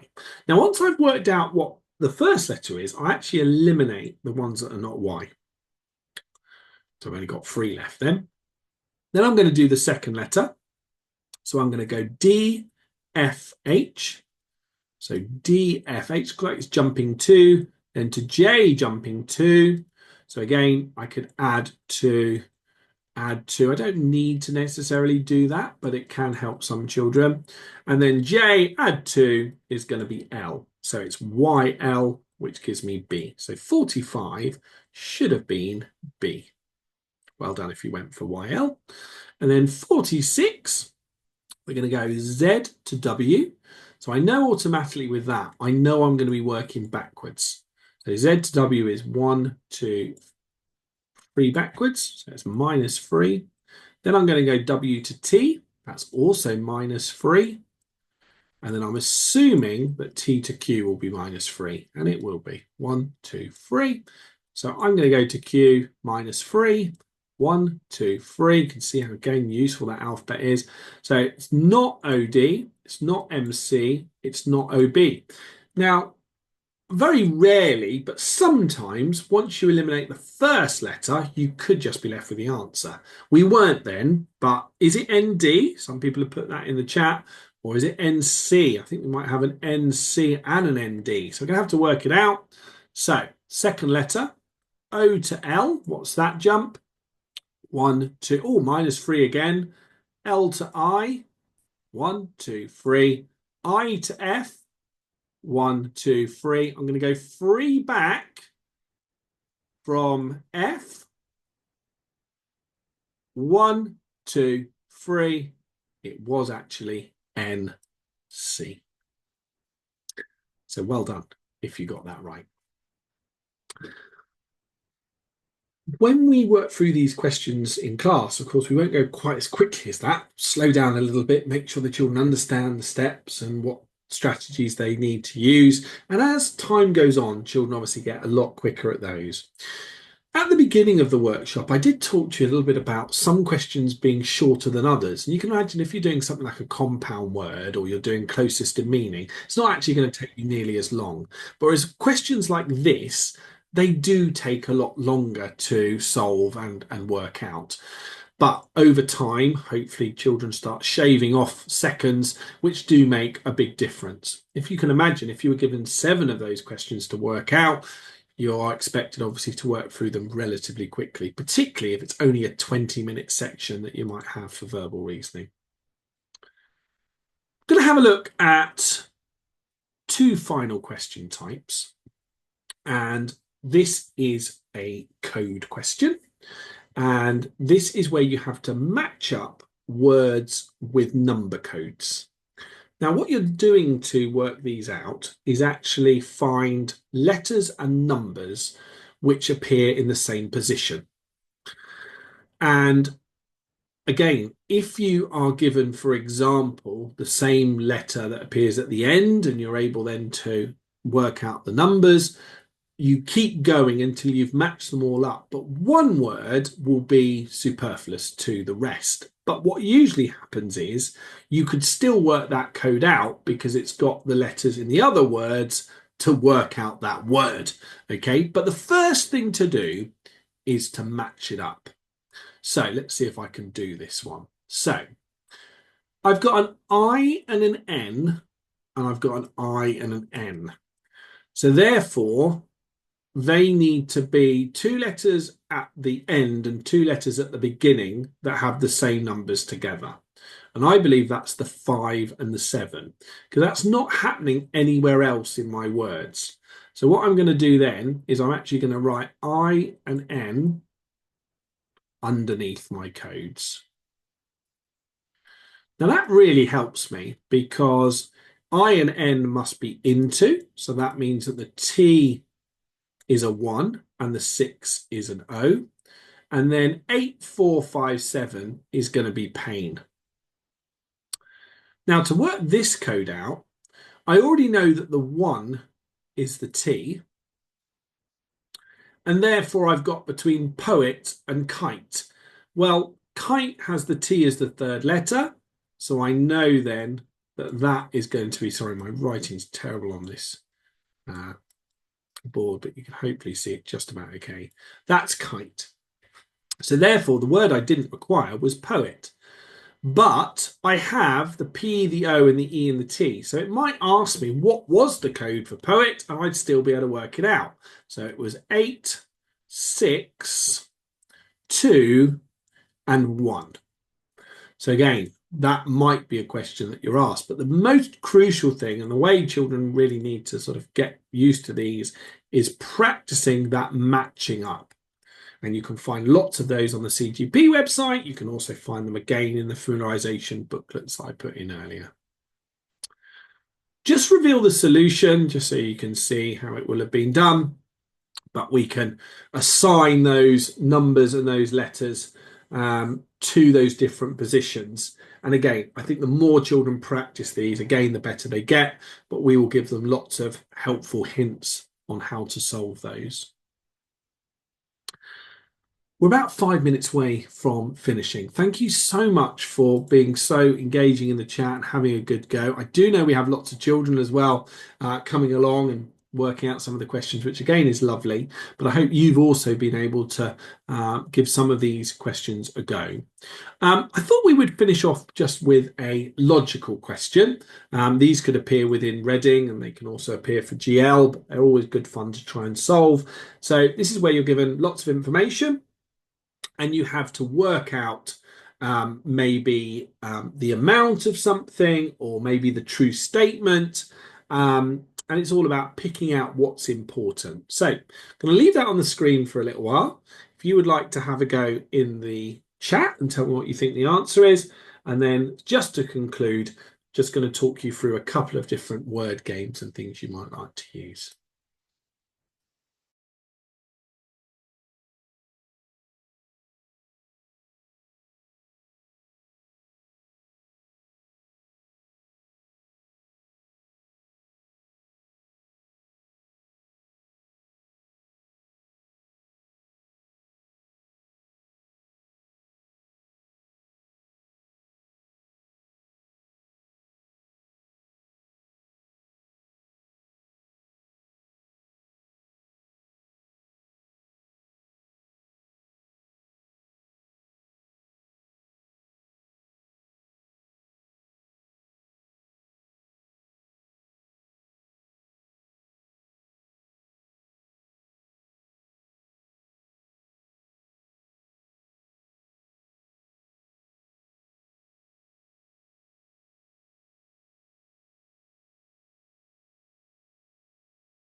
Okay, we have got some answers that have come through in the chat. Let's see whether they were correct.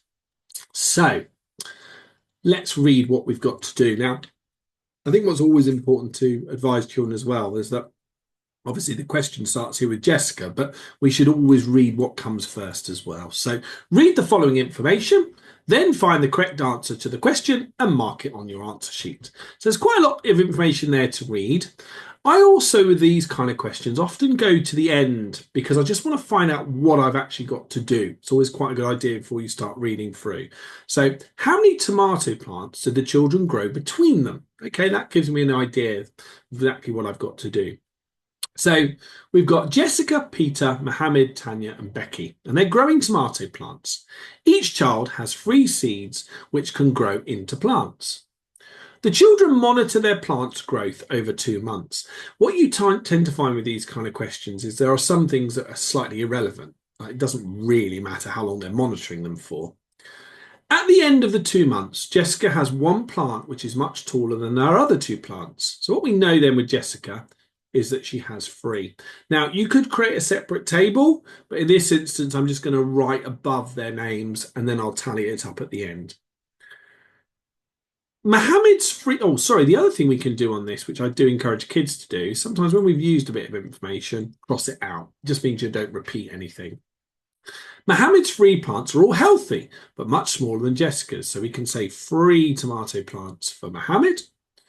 And then we've got Peter and Becky did not manage to grow plants from all of their seeds. Oh, right. So they did manage to grow from some, but we don't quite know the number yet. Tanya only planted 1 seed and saved the others for next year. So that means that Tanya did 1. At the end of the 2 months, Tanya had the fewest plants. So that's interesting. So if Tanya had the fewest, we still need to work out Peter and Becky. Well, they said that they didn't plant from all of their seeds. So therefore, they wouldn't be three. They would have to be two each. So two for Peter, two for Becky. And then if I add them all up, I'm going to get 11. So well done in the chat if you went for 11. Quite a few of you did. And well worked out, well solved. And again, about using that information carefully, but also as you go through, you can always cross out what you've done already to help you. In that instance, on some of those, we needed to refer back a little bit to some of the previous statements, but well done if you did get 11 as your answer. Again, thank you very much for your time this afternoon, and I hope you found it, as I say, useful. I could spend, I'm sure, a lot longer going through some of the other questions I've not managed to quite get to this afternoon, but we certainly have covered a lot. I think the main thing I would highlight, certainly with verbal reasoning, is do spend time learning new words, have some fun with it, play as many games as you can with your children. There are lots of wonderful games out there, things like Bananagrams, Scrabble is one of my favourite. I have about one claim to fame in terms of Scrabble. I was Southwest Scrabble champion in my youth and love Scrabble. So Scrabble is another game which again can help with maths, but it can help with word building, and it's just really, really good fun. Bananagrams is a bit like Scrabble, but without the board, but really good fun. You take out 21 letters and you've got to join them together to make words, but it's a great opportunity as well if you're doing it with them, talk about any new words that you create. We talked earlier, though, about not necessarily having to go out and buy lots of new word games, whereby you can make up simple word games at home. One of the games I used to use a lot from, it was from a newspaper called the West Morning News, and it used to have word wheels on the back. And I used to love doing this, where you could make as many words as you possibly could, but you had to use the middle letter. And then you'd have a series of categories underneath, and the more words you made, of course, the higher you went up in the categories. There was a couple of rules. The words had to be 3 letters or more, and it was just great fun to make words from those letters. So they're called word wheels. You can find those on the internet as well, but you can create them yourself, I'm sure. Also, sometimes you could spell a 9-letter word with all the letters, and that was always good fun as well. The other thing which we often do in class is we will write a very long word on the board, something like perseverance, and we will ask children to make words out of perseverance. Again, really good fun. They could only use the letters that appear within that word, and you've just got to make as many as you can. And what it creates is a lot of discussion. And the reason I have a picture of a crane there is because, again, you can make crane from perseverance. Do children know what a crane is? They probably know the mechanical crane. Do they know that it's also a bird type? And it's just an opportunity to discuss words, get enthused by words, and explore spelling patterns as well. So just a couple of word games there, which you might like to use. I have mentioned about Mary Farquhar's flashcards. Mary is an amazing individual who's really compiled a great resource. I did put a link for Mary's website in the chat earlier. We will also include it in the notes as well. So feel free to go out and purchase those. I may also encourage Mary to come to some of our bigger centres this year again. Before COVID, she used to come every year with the cards, and you could purchase them directly from her at a bit of a discount. So we will see whether we can do that again. Don't forget about 11 Plus online. I know your children can't really avoid it as it's often set within homework, but it is very much a resource we feel can really help the children and develop their skills. If your child has not come along to our weekly Menti quizzes on a Friday, this is another great opportunity to build vocabulary, develop their verbal reasoning skills, along with maths and other topics that we do in there. But certainly vocabulary is often a big focus. So please do join us on a Friday afternoon / evening for those. And thank you very much for coming along. As I say, it was a lot of information, a lot of talking at you this evening, but we will send over the booklet to you, so you've got that to read in your own time. But thank you very much for your input. I really appreciate it. I know certainly lots of children here this afternoon having a good old go at lots of the questions, which is great. So thank you very much. I'm going to stop my share and stop the recording there.